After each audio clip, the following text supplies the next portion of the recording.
Matin va? Falche? So I'm Maryse Payen-Roy. I'm a staff tutor from Glasgow City Council, and it's my pleasure to be with you here today. It's my first Gaelic conference. I'm very honoured to have been asked to come and share some of my practice with you. As you can see, I am a languages staff tutor. My language is French. I'm native speaker French, or as I say as well, I used to be French. I've lived here now longer than I have in France. For most of my career, 25 years, I have been training primary teachers in teaching languages to early learners in primary school. And that's in that capacity that I'm here to talk to you today, to share some of the tips about teaching French, Gaelic, German, Spanish, or whatever language, to our young learners in Scotland. And just to, my first slide, just to remind us why we're here and why we teach young learners, early stages. Well, their brain, as I very often tell my trainees, is like fresh Play-Doh. If they hear a sound, basically it makes an imprint and it stays in there. The next time they want to use that sound, their brain very cleverly goes back to that lovely, fresh, clear imprint, and they can give it back to you. Now, what I've done is I used to tell you all about what I thought, but I went and researched and found out some very clever, proper specialist experts, and I looked at what they say that could back up what I thought intuitively, like a lot of you will have found out. None of this should be new. A lot of this exists in your practice, I am sure already. It's nice to get confirmation from experts that yes, we are doing the right thing. Don't worry though if you are not teaching the very, very young, you know, right from 5, 6, 7. There are still hope for everyone else and us included, because basically our understanding of our mother tongue helps us to catch up with them. So that's just two quick wee slides, just to reassure you, there's still hope. Some people say, well, if you've not started by 7, there's no point. No, that's not quite true. We do catch up. We might not end up with the same kind of perfect accent or near perfect, but it doesn't matter. Again, one of my quotes is, unless you want to become a spy and your life will depend on your accent, you're all right. Who should teach those lovely children? Well, when I started, I was one of the secondary specialists who went out to primary schools, and I had the privilege of working in Argyll and Bute. Very soon after I started, though, I kind of did myself out of a job, because we realised that the people best placed to teach the children are the people who spend the most time with them in the classroom. It's people who have developed an affective relationship with these people.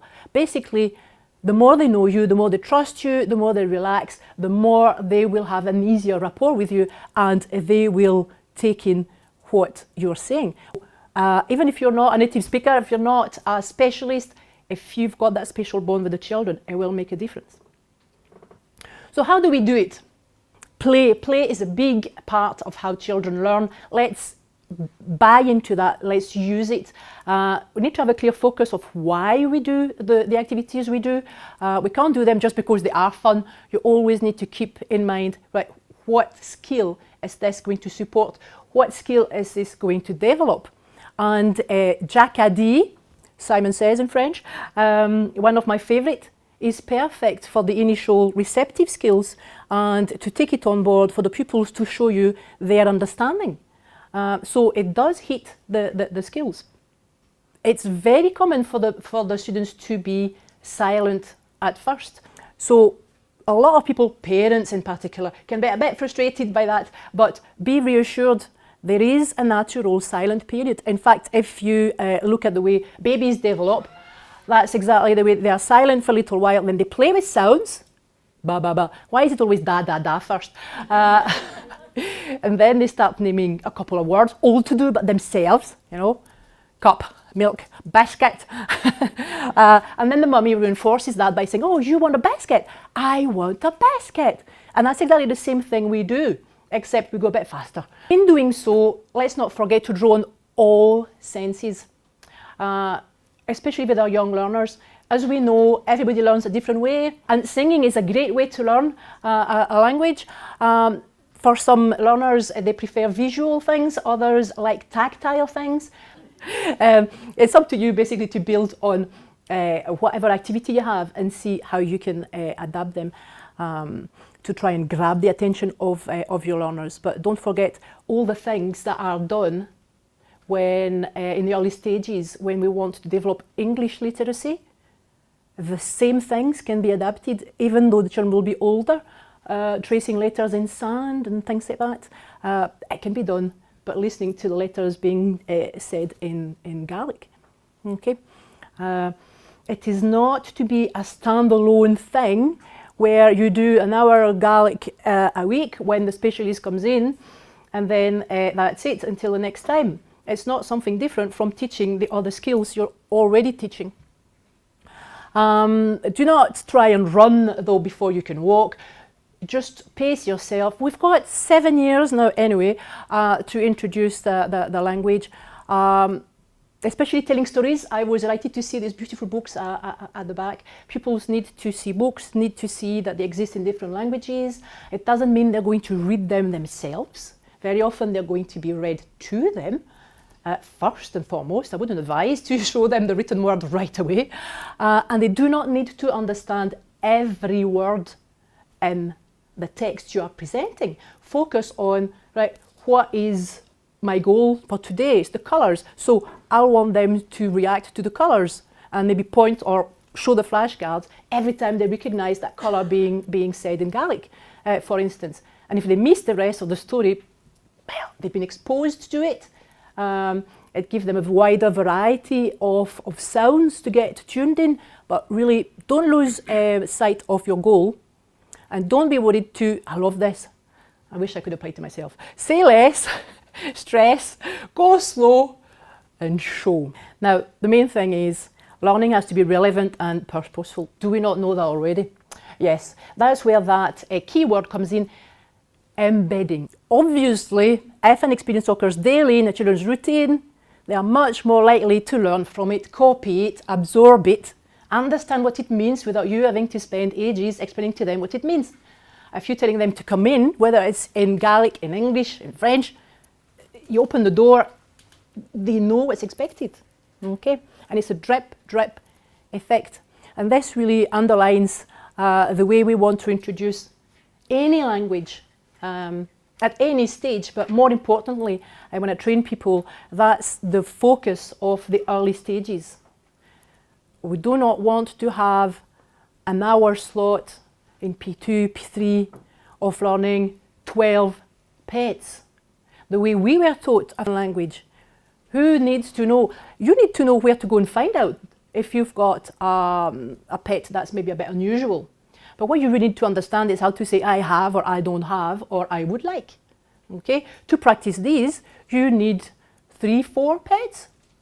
You can find out the ones that exist in the class. There is no need to hang on to these topics. When you teach colours, you don't need to teach 11 colours just because you've got in your planner colours today. No, guess which ones I introduced first? Blue, white and red. And I stop there. Wave my flag, we play with it, we jump on it when I say the colour, that type of thing. Okay? And I don't introduce the rest. Okay? So don't think you've got to go on and work according to these topics. Explicit, implicit acquisition. Well, that's exactly the difference between what I've mentioned. Build it in by all means. Use daily routine language. Come in, sit down, be quiet. It's a great one I use all the time. Look, listen, silence. That's the ones that I teach first. But build it in at your own pace, where you're comfortable, and then the children will be comfortable as well. Okay? And then over the 7 years, you can add to that, and you'll end up giving loads of instructions in Gaelic by the end of it. So where do we start? Well, I would strongly advise you to remember the difference between receptive and productive. Myself, when I plan activities to do with the young learners, I sometimes catch myself out and think, why are they not telling me? Qu'est-ce que c'est? And they don't answer. I'm like, oh, I've only told them twice. You know, it'd be wonderful if we could just tell the pupils something once and they would just, I've told you, you know it, that's it. It'd be so easy. So they need to hear it again and again. They need to play with the sounds. They need to repeat those sounds to feel secure and confident in playing with them. Then they maybe repeat after you. They recognize them and grab the right prop you name. All of this before they start to produce it. They cannot produce it if they've not absorbed it. They will only absorb it if they hear it again and again and again. And can I stress, without seeing it, right? Introducing the written word too early can really be detrimental. Right away, your focus will shift. You will look at the word, and despite what you've heard before, you will try and pronounce what you see. Your brain will go to default, to the best thing, the easiest thing it uses every day. That might be English for a lot of our learners or their own mother tongue.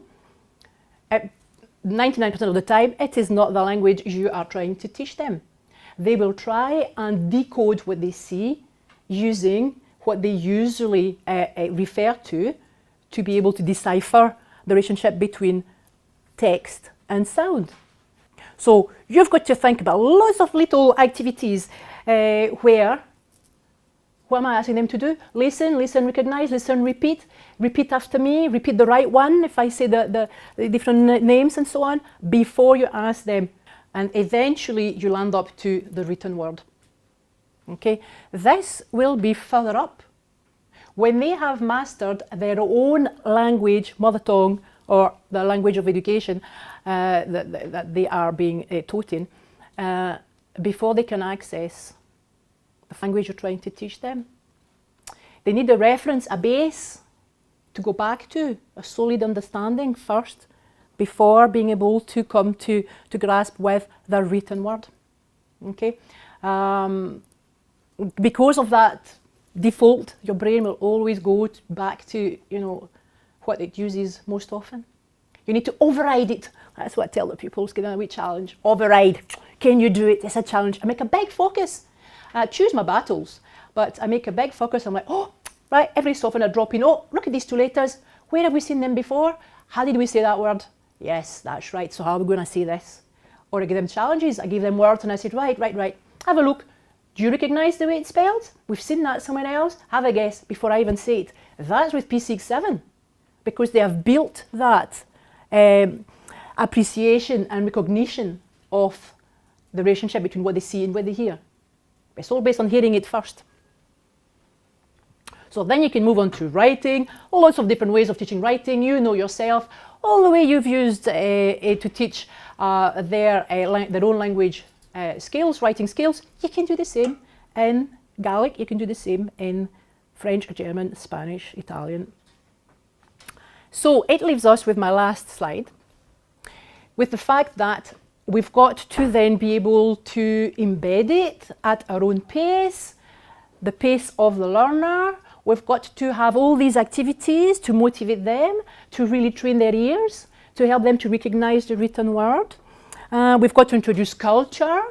We've got to respond to their needs and their questions. And we also have to make it fun. But all the time we need to remember, what is it I want to teach? I'm not just doing this because it's fun. There's a point to it. Impact. What's the impact on the learner? Right? Other things like that you've got to evaluate. Sometimes you get given great materials and you're like, oh yes, I'm photocopying this. You do the activity and it takes 2 seconds. Was it worse? The paper, the photocopying, the laminating, the cutting up, we've all been there, for 2 minutes? Well, what did they learn? What did they practice? Sometimes there's some that are really worth it. Keep those ones, let me take them, put them in bags, and I use them again. Others, no, I could have done that with nothing, hands in my pockets, walking into a classroom. And as you know, we need to have a lot of these activities up our sleeves, because very often you turn up, great things, all on a USB stick, and doesn't work. So back to what's hidden in your sleeves. So I was very glad to say I was given a great pack of flashcards here today. fantastic. You're getting lots of support as learners, which is great. You're being given resources, you're being given fantastic training, which is what we need to be able to deliver that type of learning and teaching. Just remember to keep them to yourself, because there's loads of written words there. I'm going to put that all over my house now. So now let me think. I don't want to say that the wrong word. Is that ta palette for merci? Thank you very much.